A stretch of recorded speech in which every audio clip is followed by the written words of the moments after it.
Je me suis lentement approchée du groupe, un peu hésitant au début, histoire de ne pas le déranger dans leurs activités. Les pieds dans l'eau claire, ils avaient l'air complètement absorbés par ce qu'ils faisaient. En m'avançant discrètement, j'ai pu voir qu'en réalité, ils frottaient énergiquement des vêtements contre les rochers, les tordant avec des gestes précis avant de les rincer à grands seaux. L'un d'eux a profité pour s'éclabousser le visage et le bras en rigolant. Une douche express en pleine nature, quoi.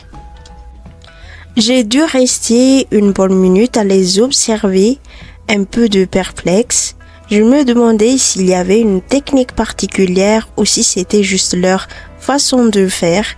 Bon, comme je ne voulais pas passer pour le touriste qui comprend rien, j'ai tenté de m'intégrer en imitant leurs mouvements, même si je devais avoir l'air maladroit.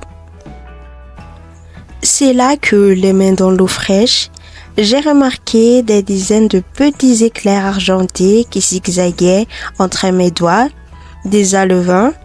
Ils étaient minuscules, à peine plus gros que les allumettes, mais tellement nombreux qu'on aurait dit un nuage vivant. Certains s'aventuraient même à toucher mes pieds, curieux ou peut-être attirés par l'agitation de l'eau.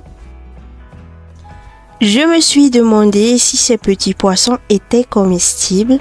À la campagne, j'ai déjà vu des gens faire frire des trucs pareils pour en faire des beignets croustillants, mais là, franchement, avec leur taille, il en aurait fallu une certaine pour remplir une assiette.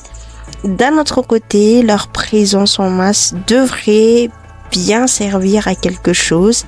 Peut-être que les locaux les utilisaient comme appât ou que c'est un signe de haut scène.